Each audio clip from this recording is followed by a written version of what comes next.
Our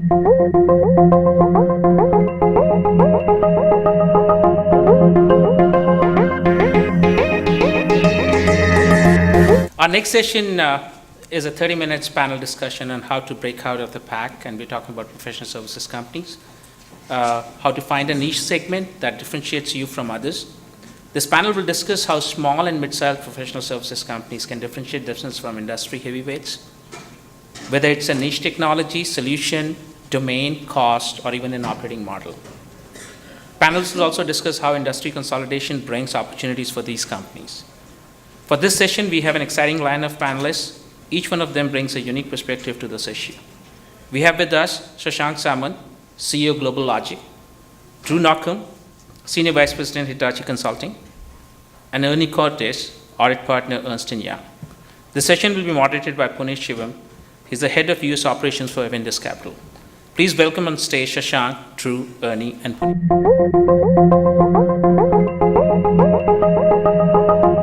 Good afternoon, everyone, and Chanchal, thank you for the introduction.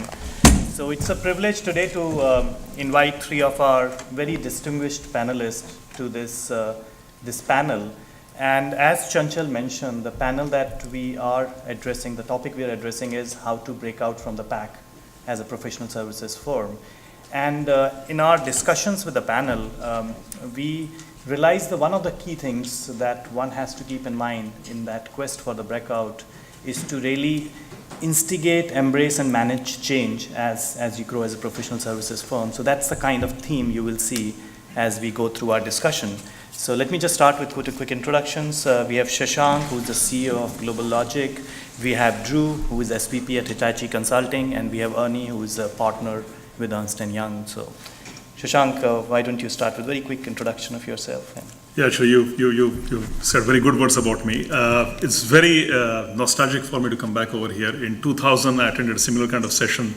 Arjun Malhotra and Anil Kumar were on the stage. They talked about entrepreneurship, and that is the time I decided to leave my very nice GM job in HP and started a company, which ultimately became $650 million, and this is my second venture after that. So thank you. Yeah, hi, Drew Naukam, based in Dallas, Texas. This is my first exposure to TiEcon, and I'm extremely impressed with the passion and energy that this group represents. This is the role I play today. I run the software industry for the Americas for Hitachi Consulting. I've done a couple startups in my past, and definitely excited to share any insight I can with the group today. And I'm Ernie Cortes, a partner here in the San Jose practice of Ernst & Young, audit professional by day, been with the firm 26 years. Started the first 7 years of my career working with startup companies through the time they went IPO, and so my focus was definitely on that group of companies. Over the last 5 years, I've actually had the opportunity to be the director of the Northern California Entrepreneur of the Year program, which is a worldwide program that Ernst & Young hosts. So I've had the opportunity to meet a number of entrepreneurs and interact with them in the course of that, and I find it to be the most fabulous part of what I do. Absolutely, great. Thank you. So let me just give you an overview of the structure that I propose we follow. So we will cover the topic into three key segments. One is how do you manage the revenue side, which includes how do you build your relationship with the clients and how do you change your business model. Kelly mentioned about how business models need to evolve. The second point that we will cover is what, how, and when to bring in capital into the company. And third we will follow is what kind of organization, team, DNA you need to build to achieve the above two goals. So with that, let me start with Drew to talk about the revenue side of the business, which will help the companies, or could help companies break out. Yeah, absolutely. Thanks, Puneet. So when we got together and planned for this session, we all spent a lot of time talking about what are the things that are going to set you apart. And we're making the assumption that we have a lot of folks in the room that are starting or running professional services organizations, and the goal is how do you take it to the next level. So I think some of my comments are going to be oriented around, at least my thoughts, our thoughts on how to do that. From a strategy perspective, the thing I would tell you first and foremost is you have to pick and stick to a strategy, right? It's really tough, right, in professional services. The draw is there to go after any revenue that comes in the door or any client that you want to go after. But you really have to figure out what your true north is. What are you going to focus on and what are you going to stick to? Which will help you make prioritization decisions as you operate your business, right? What accounts do we want to go after? What people do we hire? What investments do we make? all have to be oriented towards your go-to-market strategy. Who are you in the marketplace, and how are you different from the other folks in this room and the other folks you compete with? So I think that's one. I think the second piece that I've got a tremendous amount of passion around is, how do you take professional services and make it more tangible? So the whole product marketing and packaging of professional services, I think, is a key differentiator in terms of how you're going to represent your business to your clients and in the marketplace. So how do you take an intangible thing like professional service and make it productized, if you will? So I think that's absolutely key, and I think you ought to spend a lot of time thinking about the values and the attributes and the benefits that you provide to your customer base, and package your company and package your services in a way that provides a very clear articulation of who you are and what you do. So I think that's key. And then the third thing that I would really emphasize is on the account piece, not all revenue is equal, right? So you have to figure out what customers you want to go after, aligned to your strategy and aligned to the services and the value prop you have, and really focus on that. Go after those customers hard. Go win those customers, because if you've created a vision and you've packaged your services in a way that differentiates you, you should have an advantage when you go after those accounts. So figure out how to go after those accounts, build your sales organization in a way that supports that strategy, and it enables you to execute, I would say. So, thank you, Joe. Ernie, any thoughts on that? Yeah, we've, through the long history of our Entrepreneur Year program, we've had an opportunity to survey some of the more successful entrepreneurs, and I would say especially to one of Drew's points, the lack of focus is clearly one of the key reasons that early stage companies fail. And again, trying to be everything to everyone is something that I think people feel when you're in a startup mode you absolutely have to do. And again, there may be times where that is the case, but I think with the good successful entrepreneurs, and trust me, when I'm saying good successful entrepreneurs, sometimes this is their third or fourth, because they failed the first, second, or third time at doing this, would tell you that the lack of focus was clearly probably the biggest downfall that they had from the early opportunities. Shashank, anything from your kind of multiple experiences? No, I agree. I think you learn from your failures, as you rightly said. I think focus continues throughout your journey. If you do not have focus, in that case, you cannot create your own space out of that. And there are great examples like Music Man, which we started very small with a clean focus, and that gives you the valuation. I also believe that dollar you get from a client or dollar you get from the investor has a personality, and you have to learn to say no. You have to only accept a dollar which is clearly honest to your focus. And if you do that, and that's the biggest thing which entrepreneurs to learn in terms of how to say no. Even today, actually, we are learning. Even in the same client, you might want to take A kind of work and might want to reject the B kind of work to keep your focus. Thank you. Ernie, now moving on to the next topic, which is one of the things that all entrepreneurs, including in professional services, have to decide and sometimes struggle with is when to get capital, what kind of capital, what can you expect with the investors, because one can go too far expecting too much or try to keep them too not involved in the business. So any thoughts you have on that will be very useful. Sure. So the timing of getting money, the timing of building a business, the timing of getting out of a business, all very important for the entrepreneur that's looking to their future. So let me maybe take it into some quick pieces here. So as an entrepreneur, the cheapest money that you have available to you, if you have a wallet, is in one of your pockets right now. That money doesn't cost you anything. It doesn't come with strings attached, unless you've got a significant other who wants to know what you did in spending their money. But that is the cheapest money available to you. At early stage, as long as you can drag money out of your pocket, you're probably going to be in better shape. The key to everything I say from this point forward is your business plan. Where's your business model going to go? Where do you anticipate taking it? How quickly do you want to get there? Because some of the items I'm going to put forth may not be options, and I'll talk about them as we go, but may not be options because you want to move at a faster pace than these types of situations can finance. Second place that's usually fairly cheap money is to go to a bank. As long as you've got some positive cash flows, if you're in a positive cash flow situation, or you've got some hard assets, most of the banks will allow you to secure some, again, initial capital against those assets without having to give up equity of the company. The third piece, which again was alluded to earlier, was collaboration. To the extent you can find a corporate partner that is doing something that is very specific to where you are gearing and is willing to maybe even help finance it because it is important for them to move that item ahead at a faster pace, then clearly that money will typically come in where, again, you're not necessarily giving up equity of the business, but in return, you certainly are getting some cash flows to help you along. In taking that money, though, just be aware that sometimes people will look at that and say, oh, you've got a competitor of ours involved, so therefore we might not be willing to finance you in the future.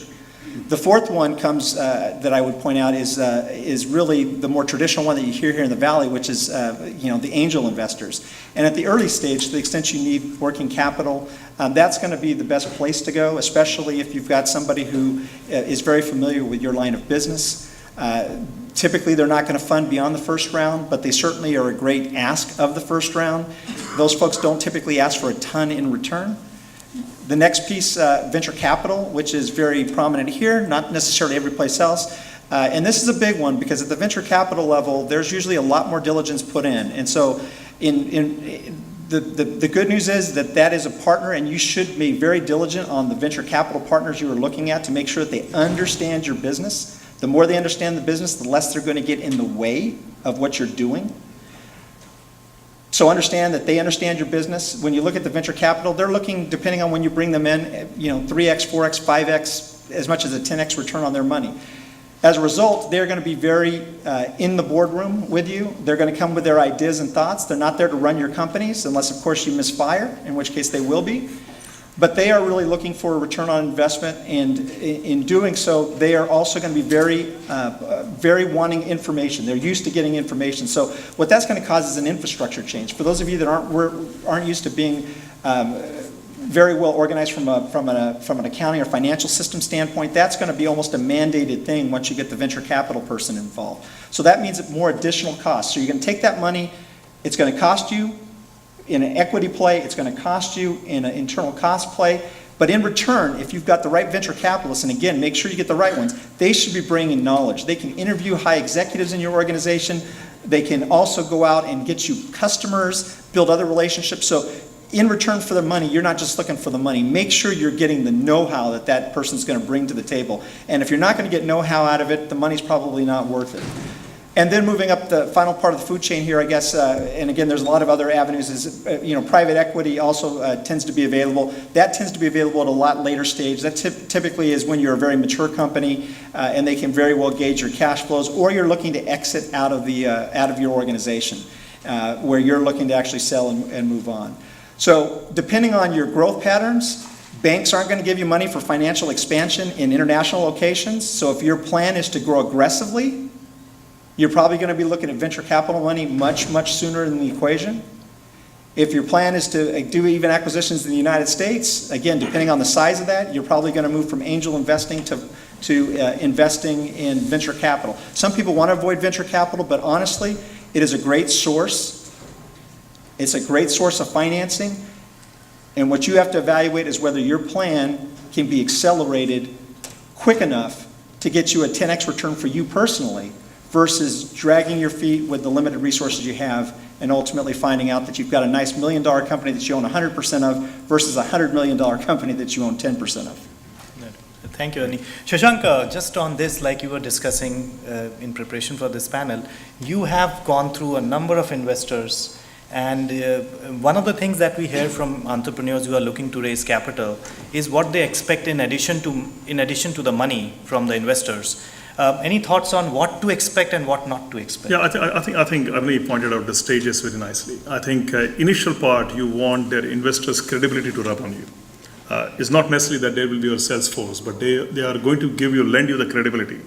The investors need to be sharing the same passion and or should be from the same segment, right? Like good example is our company. Our investors are Sequoias and NEA, and we only work with product engineering services. So they do understand products very well, rather than getting a financial investor or investor from some different parts of the world. So that matters in terms of rubbing on you. But one of the points I also want to make, what Ernie has said, and just extending that is, I've been on both sides of the spectrum. That means taking a company, setting up a company and growing it to multi-million. And then taking a company, inheriting the company and taking it further. I think the company structure, taxation, and all those areas quite matter for professional services firms. Because most of your firms, which you will take international, before even you know about it, right? You might have workforce over there, you might want to enter different markets.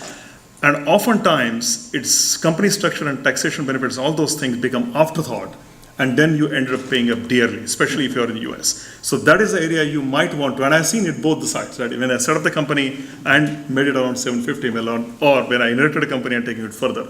So this is one area you might want to take professional advice, guys like Ernie, to figure it out exactly how you should do it and what will be the best advantage of it. Okay, thanks, John. Drew, based on your experience, can you highlight a little bit, because you have been both on the entrepreneurial side and with the large corporate side, that what is the kind of pros and cons of taking capital from a pure financial investor versus some kind of strategic capital? Yeah, I think so. First of all, if you're taking money from outside, I think what you have to be prepared for is what that's going to do to your business, how it's going to change the way you operate, who you're accountable to. You have a new board with a new set of expectations potentially.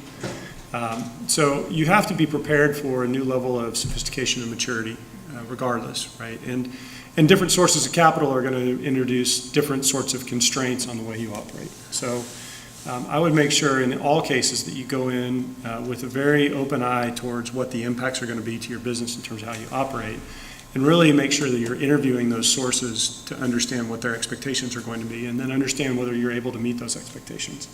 Because I'll tell you, if you can't meet those expectations, it's going to create a lot of challenges for a lot of people. So I think that's key. I think the second piece, right, is you've got to be really clear again about focus and strategy. So what are you using those funds for? What is the goal and objective, and how are you going to measure that over the course of a 2, 3, 5 year process? So not to be taken lightly, for sure. Thank you.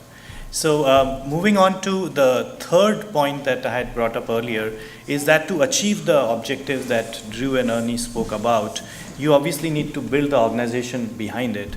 And I would request Shashank, given that you have gone through both, as you said, started the company, inherited the company in various tough times. Yesterday you was telling me that 2 companies you started or inherited were either in 99 or 2000 or in 97. So there is a pretty strong experience you have on how to build the DNA and how to build the organization to break out. So yeah, I think it's always a work in progress. I mean, if we go from 2 to 5 million, 5 to 10, 10 to 50, 100 is always a work in progress. I think the fundamental differentiator over there is I read a book from Eric Flamolds, who wrote a book called Entrepreneurially Managed to Professionally Managed Transition around 10 years back. And I happened to meet him. He's a UCLA professor who guided Jamba Juice and Starbucks. Is you have to define as an entrepreneur or as the CEO of the company, what is the DNA of your company.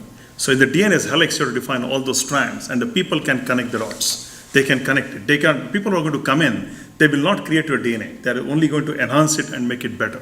So at the same time, as you go further and you may face competition, people can copy everything of your company, but at top of the pyramid is culture, which is defined by DNA. They can't copy that. And give the series of examples, whether Apple's of the world or Microsoft of the world, which become big. So I think it's very important to define that DNA, and that you can do it because you have a conviction, you have seen the market, and you have seen a white space which you're creating the company. So that is number one. Number two, when you're building the organization, is never below me. It starts all the way from the board. You need to have the like-minded people from the board. I'm saying like-minded, but they should have diverse views, because they should challenge you, right? They have the same mission, but they should challenge you. And going further down to the chairman of the board, the CEO of the board, and then going further down in the organization. So it always starts at the top. People start somewhere in between. If you are 3 or 4 founders, you say that our portfolios are safe. Now let's figure out who is going to come below us, right? No, I think every time you have to try to take a look, and this also deals with the capital structure of the company. Because as you start growing, you might to get different investors who are also going to form the part of the pyramid. The third area is, I often believe that you are always inquisitive as an entrepreneur, but you should also be acquisitive, right? You should start acquisition much earlier. It's very difficult to have a diverse view when 3 or 4 of you start a company together. And I myself was a victim at one time of this particular thing, because everybody has a common view. You eat together, you have worked together in the past, you have the same view. To get the diverse view, but a common mission, good idea to get the acquisition. And we did acquisition around the world, and that really brought some great talent in the company. And oftentimes that is cheapest way actually to align both in terms of your expansion strategy at the same time the organizational strategy, and it works out beautifully well. And the fourth area is, I would say, delegation. I personally worked 2 years relentlessly from 2000 to 2004 just to learn how to delegate. It's not easy, because As a CEO, as an entrepreneur, you did everything on your own. You figured out white space. You probably practiced that for 10,000 hours, and you are perfect in that. Each client wants you to be in the room to do this.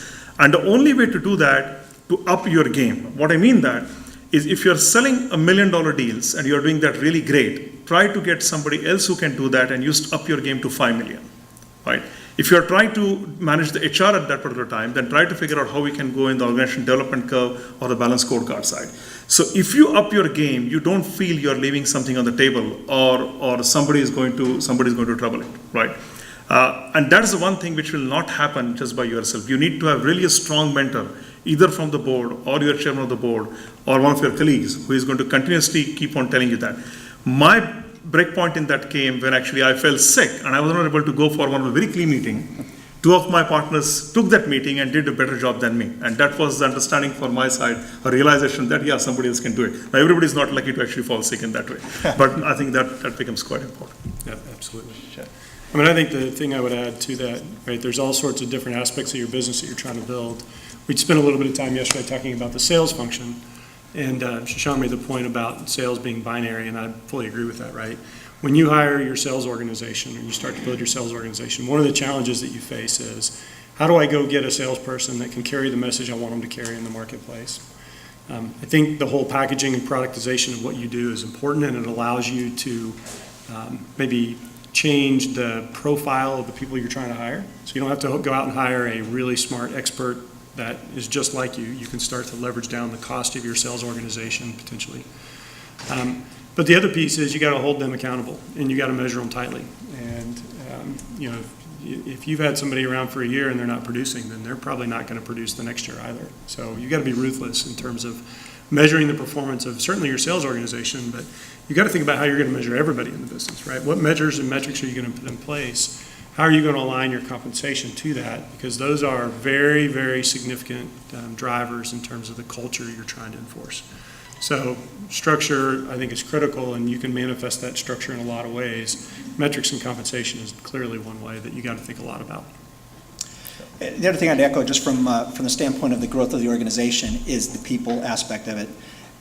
You're an entrepreneur, you hire a bunch of entrepreneurial people, but as you go through the stages, you're going to find out that there's more structure that's involved in the process, and that the people that are the best people today will not be the best people to take you forward. So whether it's the accountability, whether it is just the need to add additional layers to take you to that next level, you can't be shy about doing that, but again, with the caution, within the scope of the DNA of the organization. Because the other biggest mistake I would say routinely made by smaller organizations trying to move to the next level is they go out and they get somebody because of the resume of that person without giving enough consideration to how that person will fit in the organization. And when you have somebody at a high level that misfires with the people in your organization, you are now either changing the organization or changing over a ton of people. So culture is incredibly important, but again, maintaining the right people and growing the right people, which may mean dismissing some people that are with you today, is also key to taking you to that next level. And having those measurements, I think, is a good way to make sure that happens. Yes, thank you, Ernie. So I have a set of follow-on questions with this exciting discussion, but at this point, I'd just like to pause and see if there are any questions that the audience has, which we would welcome at this point. So please go ahead if you have any questions, clarifications, or disagreements with the statements made by the panel here. Go ahead. I'm a student, entrepreneur. I guess this is a question for all of you. What advice would you have for young entrepreneurs? I'll give you all an example. So I started a company straight out of grad school, and I was 25 at the time. Didn't know what I didn't know. And so you kind of think about these circles, right? There's what you know you don't know, and then there's the circle of what you don't know that you don't know. And trust me, that circle of what you don't know that you don't know is really big. So your job is to try to make that circle as small as possible, right? And you learn the hard way.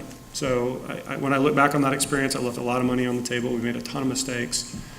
It was also some of the most fun I've ever had in my entire life because we were working incredibly hard, a lot of passion, a lot of enthusiasm, some of it misguided, right? But you learn from that. So don't ever be afraid to go take a chance. right? You can take a chance at this age of your career a lot more than you can when you have kids and mortgages and things like that.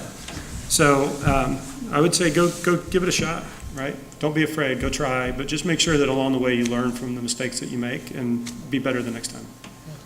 Shashank, you had some view about mentors, so I think this is pretty appropriate in relation to Drew's comment also, that big circle. Yes, so I followed one of the Reagan's quote, that's trust but check. I think all of us have a lot of conviction and we believe our instincts, right? I think, and especially you do so when you are fresh out of school, because you don't have fear of failure, right? You feel that it's just like MBA schools, by the time you graduate, you feel that you are a CEO of the company. That is where you're taught, right? You're supposed to behave that way.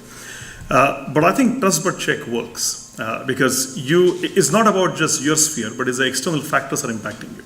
Right? You might be going after a particular space, but it's not like at your pace or your rhythm, everybody else is moving. Some guys are moving faster, slower, or some guys are coming from the corner, right?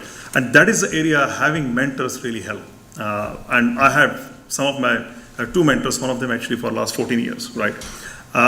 They are not directly involved in the business. They do not have any vested interest, and they should be very forthcoming in telling you what you have to watch out. They cannot make your decisions. I oftentimes used to ask them, what you would do take money from XYZ, right? What you do in my shoes, and they will probably give you multiple factors, but that will be your decisions. But mentor help tremendously. I have a mentor today from one of the large private equity. Even today on Sunday evening at 7 o'clock my time, 10 o'clock Eastern time, I have the call. And oftentimes the discussion is just to talk it out, right? I want to take a decision on one of the old-time friend who is in a company who is not able to scale up. I think just sometimes it helps for you to talk. So I think it plays a huge role. Typically, I don't suggest the mentor to be part of the board or is the chairman of the board or your colleagues. It should be actually somebody who doesn't have any vested interest. And I think coming to these activities and building those relationships is, again, for somebody at your age and your level, again, history has taught us that you'll be semi-successful and you'll be even more successful at the next one. You'll be even more successful at the next one because, again, our history of asking entrepreneurs questions is that they're usually on to the fourth ideas or completing their first business. So I think that's an important step. Sure. Any other questions? Okay, there's a question to Shashank. Just tell you, I'm an entrepreneur from Silicon Valley, India. Started entrepreneurship at 26. The question is, I built an organization to $1 million just last year. Okay, purely on services, no presence in US, catered to customers like Cisco and all. When do you think an entrepreneur who started the company should take a backseat or a co-pilot and allow the senior members in the organization to take on the lead? Number two, where do you draw the line between the seniority? Because the guy who I've hired as a sales guy is at 22 years, whereas I'm just 8 years in the business. So I always get a doubt whether I should go with his judgment or, okay, I'm an entrepreneur, I should take the risk, or allow him to take the lead and take a backseat. When do you make that choice? By the way, one disclaimer, we didn't plan that question. That question was good in itself. So please go ahead. No, I think first of all, congratulations. I think whenever you break any, even today, I think whenever I do a $1 million business or 2 million something, I always give myself. Because our entrepreneur, the CEO of the company, nobody gives you, right? So I think I give myself something, small, sometimes a Mont Blanc player, something is probably just as an iPad, whatever, right? But I think congratulations on that. I'm of the opinion that you do not take backseat till the time you are passionate for the business, because you just up your game, right? When you get the people in the organization, you might share the room, share the chair, or whatever. But if you have burning desire, and this oftentimes is shown, whether it's Steve Jobs, whether it's Gates or whoever, right? Take the bigger example of Larry Page. If you have the desire, if you have the passion, you do not have to essentially get out of the game. You get the people who can enhance your game and who can add to that. In terms of going beyond, if your market is India and you're doing good in India, by the way, even we are doing good in India, in that case, you don't have to go global that soon. Now, some companies decide to start global, and that's perfectly fine. But your sizable market is actually can support that. That's perfectly fine.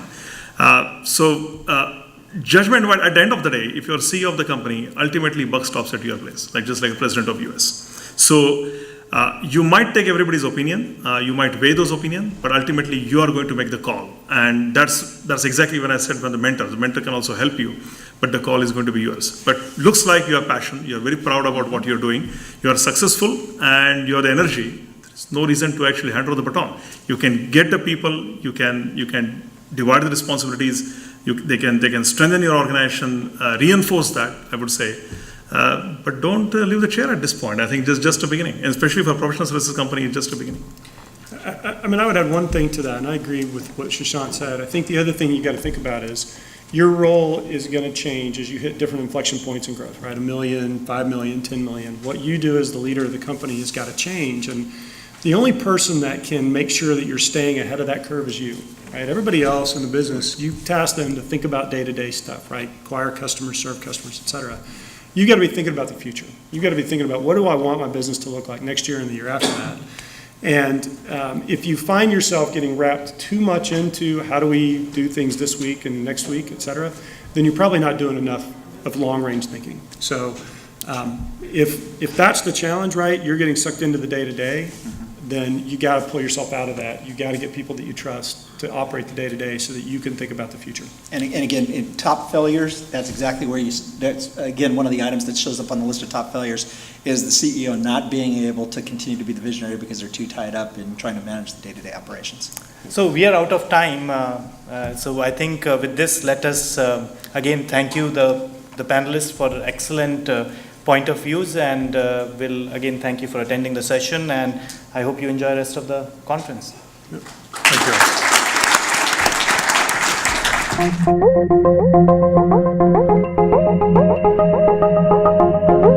you.